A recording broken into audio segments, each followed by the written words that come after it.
Selamat malam sahabat, selamat berjumpa dalam Rema, Refleksi Malam. Berharap semua dalam keadaan baik, berlimpah damai sejahtera dan sukacita ya. Firman Tuhan dalam Roma pasal 10 ayatnya yang ke-17 berbunyi, "Jadi iman timbul dari pendengaran dan pendengaran oleh firman Kristus." Untuk itu, malam hari ini kita akan merefleksikan firman Tuhan yang terambil dari Injil Lukas pasal 5 ayatnya yang ke-5 yang berbunyi demikian. Simon menjawab, "Guru, telah sepanjang malam kami bekerja keras dan kami tidak menangkap apa-apa. Tetapi karena Engkau yang menyuruhnya, aku akan menebarkan jala juga." Sahabat yang diberkati Tuhan, jikalau kita teliti melihat pernyataan dari Simon, kita bisa melihat bahwa adanya lebih dari satu macam perasaan di dalamnya. Dan saya menyebutnya komplikasi rasa. Di sana jelas tersirat kecewa, ada lelah, ada sepenggal putus asa, dan tidak menutup kemungkinan juga tersisip kekhawatiran. Tetapi hal spektakuler yang ditunjukkan Simon pada saat dia mengalami komplikasi rasa itu, yaitu pengharapan.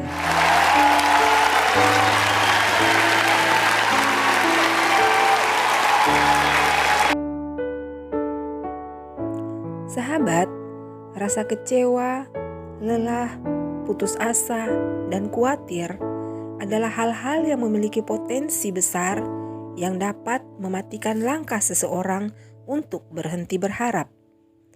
Kecewa, lelah, putus asa, dan khawatir juga adalah senjata-senjata ampuh yang sering dipakai iblis untuk mengintimidasi anak-anak Tuhan agar meninggalkan Tuhan. Dan tidak jarang senjata-senjata tersebut tepat sasaran dikarenakan situasi dan kondisi yang dihadapi.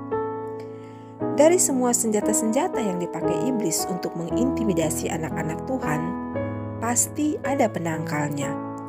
Penangkal-penangkal itu adalah iman, pengharapan, dan kasih. Dan salah satu penangkal yang dipakai oleh Simon yaitu pengharapan untuk mematikan semua komplikasi rasa yang sementara dirasakan. Sahabat yang diberkati Tuhan, siapa sih yang tidak pernah kecewa, lelah, putus asa, dan khawatir? Manakala dihadapkan dengan pergumulan demi pergumulan hidup dan jawaban atau solusi tidak kunjung ditemukan, yang bergumul dengan sakit penyakit, masalah rumah tangga, utang piutang, pekerjaan, pendidikan, atau apapun itu, malam ini ingin saya katakan bahwa janganlah sampai kehilangan pengharapan. Kita bisa melihat dari pernyataan Simon, di sana tertulis, "Guru, telah sepanjang malam kami bekerja keras dan kami tidak menangkap apa-apa." Memang sahabat, waktu malam bisa dipandang sebagai waktu ketika keadaan begitu gelap dan suram. Namun jangan kita hanya berfokus pada gelap dan suramnya, karena malam menggambarkan tentang waktu antara kegelapan dan datangnya hari baru. Tidak akan terbit matahari yang menandai adanya hari baru apabila tidak ada malam yang mendahuluinya. Setiap kita pasti pernah mengalami waktu malam dalam hidup kita. Waktu di mana semuanya begitu gelap dan suram. Waktu di mana seolah-olah tidak ada harapan. Mengapa demikian? Karena jika kita hanya terfokus pada malamnya saja, kita hanya akan melihat gelap dan sunyi yang mencekam. Namun jika kita melihat ke atas, kita akan melihat indahnya malam dengan taburan bintang-bintang di langit. Bahkan melalui kegelapan dan kesunyian malam, kita bisa mengambil waktu untuk berteduh di hadirat Tuhan, untuk bisa merasakan Tuhan lewat persekutuan pribadi. Patut kita sadari bahwa segala keadaan yang terjadi dalam hidup kita termasuk masa-masa waktu malam, adalah bagian dari rencana Tuhan bagi kita. Kita diizinkan untuk mengalami masa waktu malam, agar melalui masa yang gelap dan sunyi itu, Tuhan ingin kita bergantung sepenuhnya hanya kepada Dia. Kita bisa melihat dari pernyataan Simon memberikan penjelasan bahwa sepanjang malam mereka hanya bekerja keras sendiri tanpa kehadiran Tuhan. Mereka yang adalah nelayan-nelayan profesional yang paham benar dengan cuaca, arah angin, dan kapan waktu yang tepat untuk menangkap ikan, ternyata gagal total dengan segala kerja keras mereka. Dari sini kita bisa menarik kesimpulan bahwa sehebat-hebatnya seorang manusia, tanpa kuasa dan kehendak Tuhan, serta tanpa kehadiran Tuhan, dia tidak akan bisa berbuat apa-apa.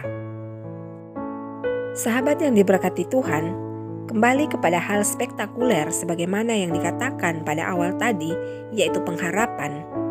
Maka bisa dilihat dari pernyataan Simon selanjutnya, "Karena engkau yang menyuruhnya, aku akan menebarkan jala juga." Pengharapan Simon hadir setelah dia bertemu Yesus.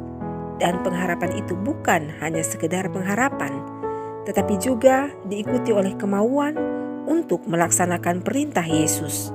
Sehingga hasilnya tertulis pada ayat-ayat selanjutnya bahwa Simon berhasil, dan keberhasilan itu bukan hanya bagi dirinya saja, tetapi juga untuk teman-temannya yang berada di perahu lain. Dari hal ini kita belajar bahwa ketika kita mendengarkan suara Tuhan dan melakukannya, maka berkat akan mengikuti, dan berkat itu tidak terbatas hanya untuk diri kita sendiri, tetapi juga berkat untuk orang lain, sehingga ada sukacita, ucapan syukur, dan sorak-sorai. Malam ini, melalui refleksi singkat ini, Tuhan berkata kepada kita, kepada sahabat sekalian, dan juga kepada saya untuk menebarkan jala kita. Jikalau kemarin kita gagal, kecewa, putus asa, janganlah membuat kita putus harapan. Mari bangun kembali kepercayaan diri kita, karena kalau Tuhan yang menyuruh, pasti Tuhan akan bertanggung jawab sehingga kita tidak akan dipermalukan. Kuncinya hanyalah mendengar dan mau melakukan. Saat ini Tuhan sementara menunggu kita untuk melakukan kehendak-Nya, sembari menyediakan berkarung-karung berkat sebagai upahnya. Oleh karena itu, saat ini, jika engkau mendengarkan suaranya, janganlah keraskan hatimu, karena di balik suaranya ada berkat besar yang sementara menantimu. Sahabat, mari berdoa. Tuhan Yesus yang baik, kami bersyukur untuk kasih-Mu yang tidak pernah habis dalam hidup kami. Saat ini kami datang membawa segenap diri dan kehidupan kami untuk dikendalikan oleh-Mu. Kuasailah kami dengan Roh Kudus-Mu sehingga kami mau mendengar dan melakukan kehendak-Mu. Dan jika Engkau berkenan, pakailah kami untuk menjadi berkat bagi sesama. Karena harapan dan kerinduan terbesar kami adalah tinggal bersama-Mu dalam keabadian surgawi. Ampunilah dan kasihanilah kami seturut dengan kasih setia-Mu. Kuasa darah Yesus Kristus membungkusi kami, pasukan malaikat surgawi menjagai kami. Dalam nama Tuhan dan Juru Selamat kami, Yesus Kristus, kami berdoa. Amin. Sahabat yang diberkati Tuhan, terima kasih untuk kebersamaan saat ini. Jika Tuhan berkenan, maka kita akan kembali bersama di lain kesempatan. Ingatlah selalu, Tuhan Yesus mengasihimu. Selamat malam, sampai jumpa. Shalom.